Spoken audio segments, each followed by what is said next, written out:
Shalom, selamat pagi. Kita mengucap syukur lagi ada di hari yang baru ini. Oleh karena itu mari kita sejenak bersaat teduh. Kita mau beribadah kepada Tuhan. Mari kita berdoa. Ya Tuhan Allah Bapa kami di dalam surga, di pagi hari ini kami sangat mengucap syukur. Karena Engkau lagi memberikan hari yang baru bagi kami semua.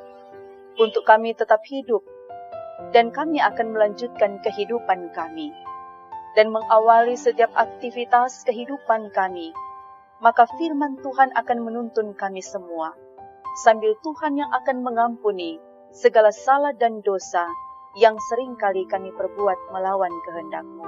Dalam nama Tuhan Yesus, kami berdoa. Amin. Kita akan membaca Alkitab, dan pembacaan Alkitab diambil dalam Kisah Para Rasul pasal 2, ayat 22 hingga ayatnya yang ke-24. Kisah Para Rasul pasal 2, ayat 22 sampai 24. Hai orang-orang Israel, dengarlah perkataan ini. Yang aku maksudkan ialah Yesus dari Nazaret, seorang yang telah ditentukan Allah dan yang dinyatakan kepadamu dengan kekuatan-kekuatan dan mujizat-mujizat dan tanda-tanda yang dilakukan oleh Allah dengan perantaran Dia di tengah-tengah kamu, seperti yang kamu tahu. Dia yang diserahkan Allah menurut maksud dan rencananya telah kamu salibkan dan kamu bunuh oleh tangan bangsa-bangsa durhaka. Tetapi Allah membangkitkan Dia dengan melepaskan Dia dari sengsara maut, karena tidak mungkin Ia tetap berada dalam kuasa maut. Itulah bagian Alkitab yang akan kita renungkan di pagi ini. Kaulah muda Kristen yang dikasihi dan diberkati oleh Tuhan. Siapapun kita, pasti akan sangat senang ketika apa yang kita nanti-nantikan dapat kita rasakan. Ini yang terjadi dalam kehidupan para murid. Betapa mereka berbahagia. Mereka diliputi dengan kegembiraan. Karena apa yang mereka nanti-nantikan, kini mereka mendapatkan itu. Yang mereka nantikan itulah Roh Kudus.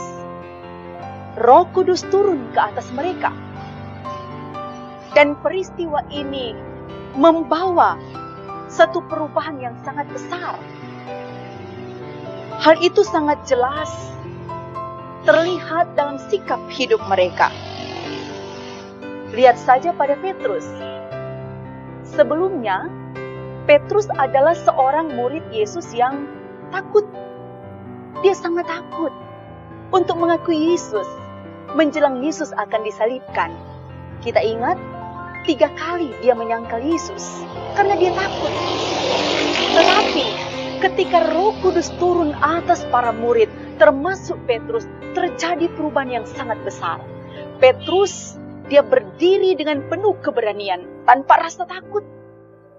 Dia menjadi juru bicara para murid. Berkhotbah, dia menyampaikan siapakah Yesus itu. Jelas dalam bacaan kita, Petrus mau mengatakan bahwa Yesus yang telah mati, Yesus yang disalibkan bukanlah manusia biasa. Tetapi Yesus itu adalah Mesias. Peristiwa salib itu tidak berlangsung begitu saja. Tetapi semuanya ada dalam rancangan Allah. Allah yang telah mengatur semuanya itu. Tapi tidak hanya berhenti pada peristiwa salib, kematian Yesus. Namun Yesus bangkit dan Dia naik ke surga. Dan peristiwa kebangkitan ini Allah mau membuktikan bahwa Yesus itu benar-benar adalah pilihan Allah. Bahwa Yesus itu benar-benar adalah Tuhan. Bahwa Yesus itu benar-benar adalah Mesias. Dan itu pula lah yang membuat para murid, mereka begitu semangat. Mereka punya pengharapan yang begitu besar. Dan mereka tidak pernah takut untuk mewartakan Injil tentang Yesus Kristus yang adalah Mesias, yang adalah Tuhan. Injil disebarkan sampai ke ujung bumi. Dan itu kita rasa sampai saat ini. Pekerjaan Roh Kudus bagi gereja sungguh luar biasa. Dia bekerja dalam pewartaan Injil, membangkitkan semangat, kekuatan bagi para pekabar Injil, sehingga gereja tetap ada. Termasuk bagi kaulah muda Kristen, ada Roh Kudus yang terus bekerja di tengah pemuda Jemaat Gemim Setia Kudus Pondang, sehingga tetap semangat untuk bagaimana selalu mau melayani Tuhan. Sekianlah renungan kita di pagi ini, kita akan berdoa. Mari kita berdoa. Ya Tuhan Yesus, kami sangat bangga memiliki Tuhan seperti Engkau. Karena Engkau telah berkarya berkorban demi untuk menyelamatkan kami. Dan inilah anugerah yang terbesar, keselamatan menjadi bagian kehidupan kami. Hal ini tentu membuat kami lebih semangat lagi dalam menjalani kehidupan sebagai orang percaya, sambil terus menunjukkan ketaatan kepada segala kehendak Tuhan, menunjukkan kesetiaan meski berhadapan dengan berbagai tantangan, berbagai pergumulan penderitaan, rayuan-rayuan duniawi. Sesungguhnya hal itu tidak akan menggoyahkan kami. Kami tetap akan kokoh berpegang teguh hanya kepada Tuhan saja. Dan biar kiranya kemana kami pergi, dalam segala karya kami, perjuangan kami, Roh Kudus tetap menuntun kami semua. Roh Kudus membimbing kami dan memelihara kami.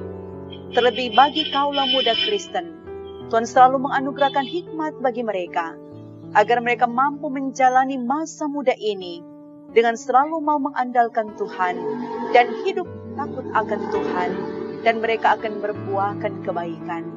Sepanjang perjalanan kami di hari ini, kami taruhkan ke dalam tangan-Mu yang penuh kasih.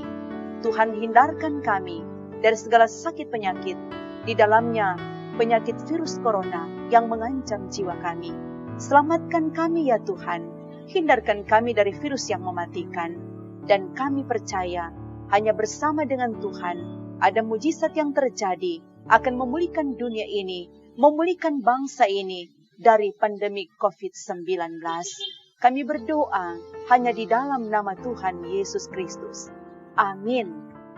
Demikianlah ibadah mengawali aktivitas di pagi ini telah selesai. Selamat kita beraktivitas, selamat pagi dan shalom.